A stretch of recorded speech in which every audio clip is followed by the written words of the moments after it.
After the end of World War II, the world was split into two, East and West.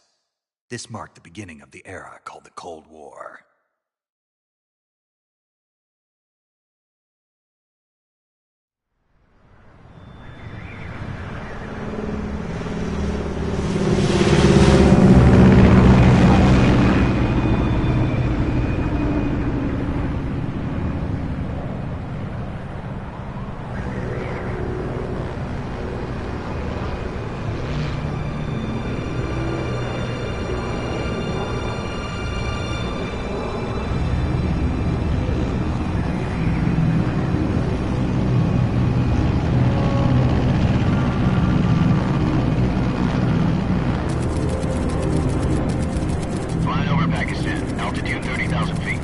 Approaching Soviet airspace.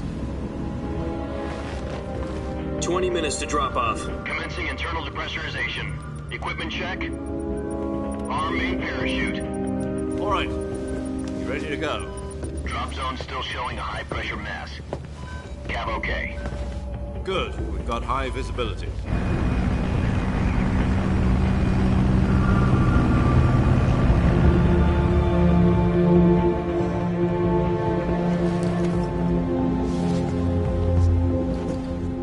Cigar. Connecting oxygen hose to interior connector. Put on your mask.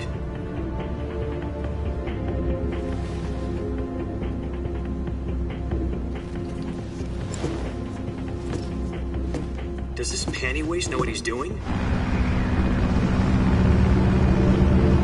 Approaching release point. 10 minutes to drop off. Hey, are you deaf? He said put out the cigar and put on your mask.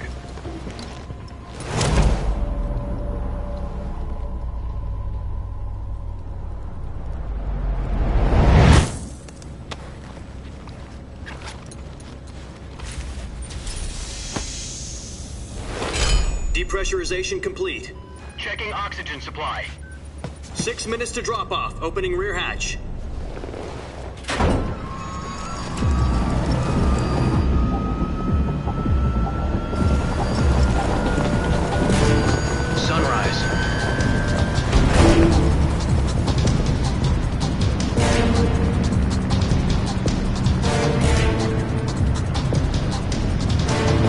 Temperature minus 46 degrees Celsius.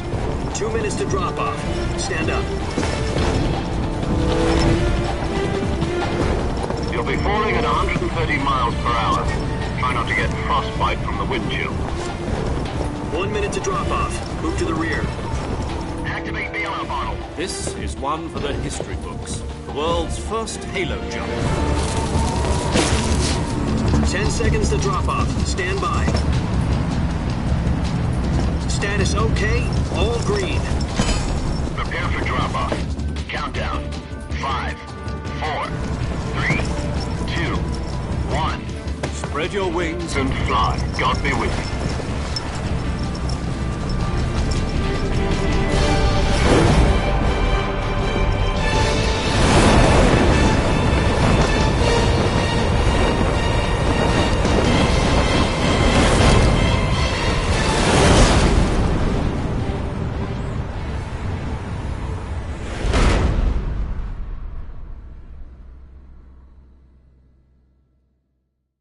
Jack, I've got some important news.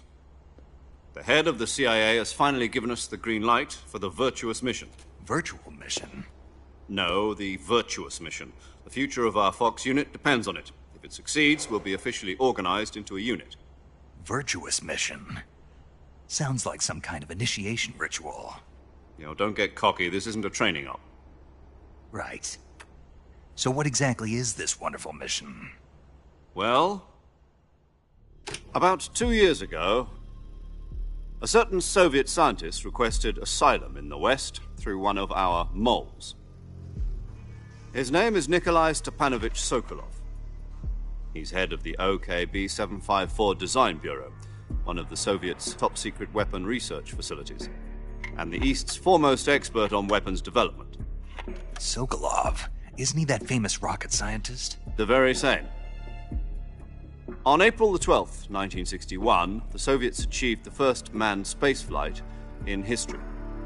The Earth was blue, but there was no God. Well spoken. The rocket that carried Yuri Gagarin to orbit was the A-1, known as the Vostok rocket. Sokolov is said to be the man most responsible for the multi-engine cluster used in that rocket. After Gagarin's flight, Sokolov left rocket development to become the head of the newly established Design Bureau.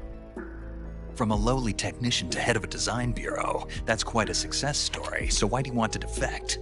It seems he'd become afraid of his own creations. Afraid? Call it a crisis of conscience. And for that, he left his country and his family behind and went over the fence? Not exactly. One of his conditions was that his family was also to be taken safely to the west. We used a mole to get the family out first and succeeded in sneaking Sokolov over the Berlin Wall shortly afterwards. I was the one who conducted the operation.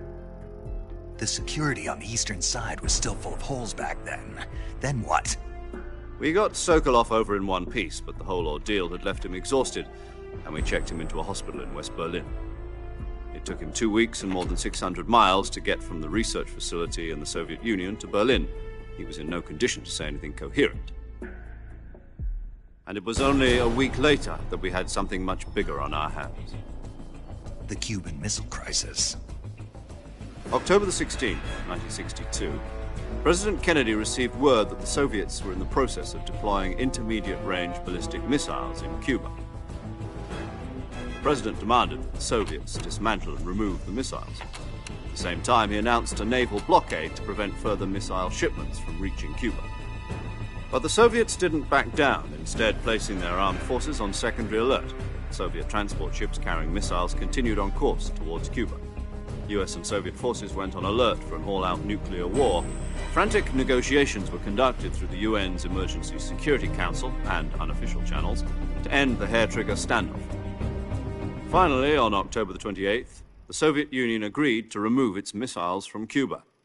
And so the world avoided a nuclear holocaust.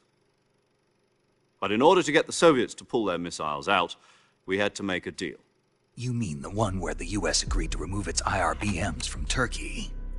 No.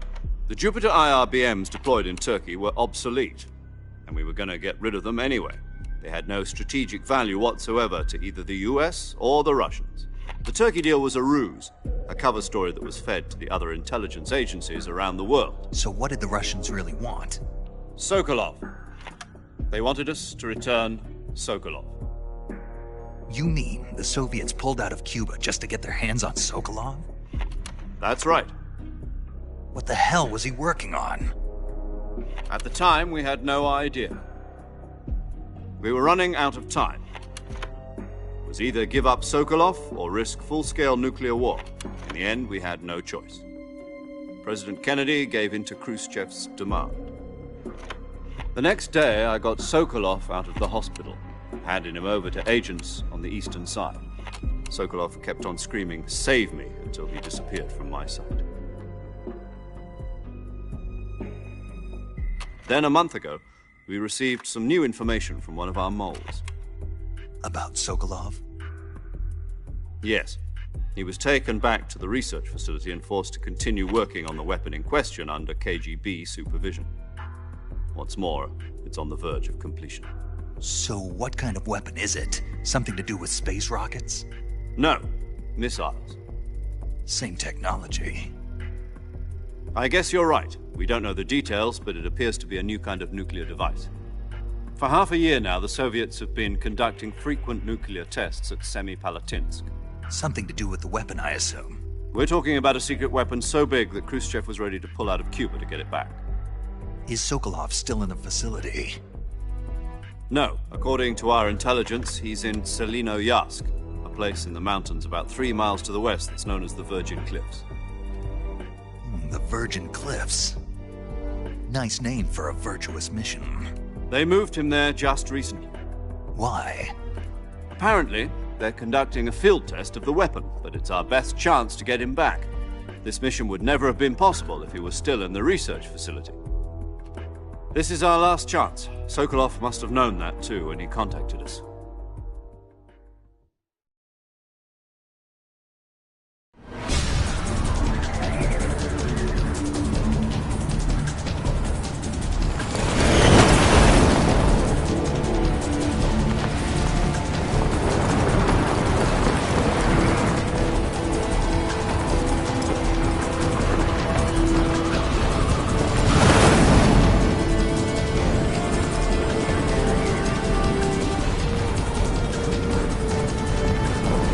Listen up, Jack.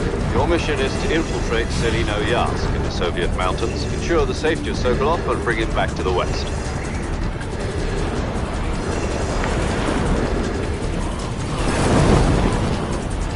If we don't get Sokolov back before that weapon is complete, we'll be facing a major crisis. The clock is ticking.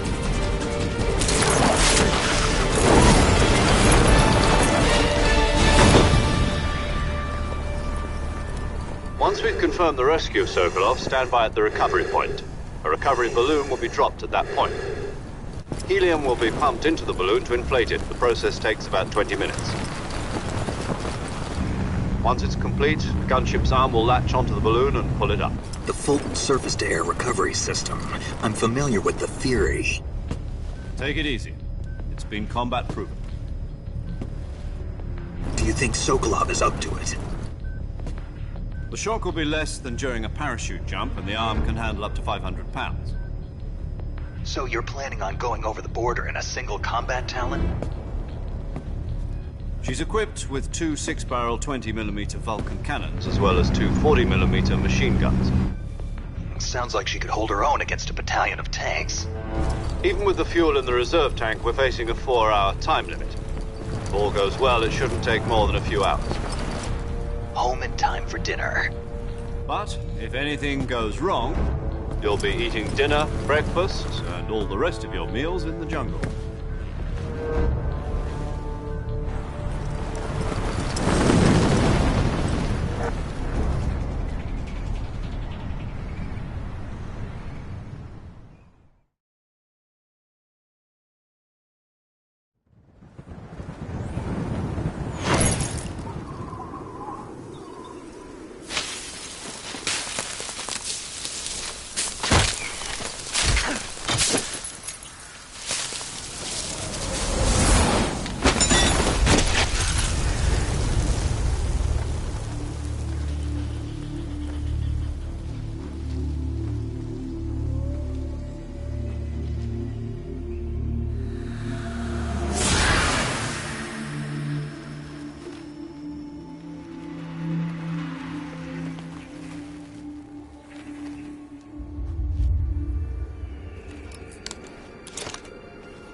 Do you copy? You're already in enemy territory, and somebody might be listening in. From here on out, we'll be using code names to refer to each other. Your code name for this mission will be Naked Snake. I'll be referring to you as Snake from now on. You're not to mention your real name. Snake? What, you don't like snakes? What do you mean? Well, you've eaten one before, haven't you? In survival training. I'm glad to hear that. I don't know if I'd ever order one in a restaurant, but... Be careful, you might not have a choice. What about you, Major? What should I call you? Let's see. I'll be Tom. Call me Major Tom. This will be a sneaking mission. You must not be seen by the enemy. You must leave no trace of your presence. Is that clear? This kind of infiltration is the Fox unit's speciality. In other words, weapons and equipment are procured on site. That goes for food as well. You're completely naked, just as your name implies. Great. Now I see why you asked me if I like snakes.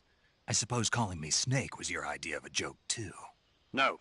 There's a good reason for that. I'll tell you later when the time is right. Gotcha. Getting back to the subject, how exactly am I supposed to feed myself? You've been issued a knife and a tranquilizer gun. Use them to hunt for food. You'll also find some medical supplies in your backpack. Yeah, about the backpack. I lost it in a tree on the way down. I see. Well, you'd better go back and get it then. You know where it is? No problem. I can see it from here. It's stuck on a branch. To climb a tree, stand in front of a tree that's covered in ivy and press the action button. I'll be monitoring your progress over the radio. We can't risk violating Soviet airspace, but I'll be in the gunship. My frequency is 140.85. I'll give you a call if I need to talk to you. If you need to talk to me, use the send function. Okay, Snake, go get your backpack.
I see you've retrieved your backpack, Snake. To equip a weapon, it's necessary to take it out of your backpack. In the survival viewer, choose Weapon from the backpack. Your available weapons will be displayed in a list on the screen. From that list, choose the weapon you want to equip and press the Enter button. For other equipped items, just do the same thing from Item. Got it. Use the survival viewer backpack. Yep, that's right. Survival is fundamental to this mission. After you've been out in the field for a while, your stamina will start to drop. If your stamina gets too low, it'll affect your performance. You won't be able to shoot accurately, for example, and your wounds won't heal as smoothly. Keep an eye on your stamina so you don't run out. To recover lost stamina, you can hunt for local flora and fauna. You can use your tranquilizer gun or your knife to hunt. My only weapon is a Mark 22 Hush Puppy tranquilizer gun? That's right. It's been fitted with its own suppressor. However, the suppressor will deteriorate every time you fire. Once its durability reaches 0, the noise suppression effect will be gone. So don't get too trigger happy with it. The suppressor's durability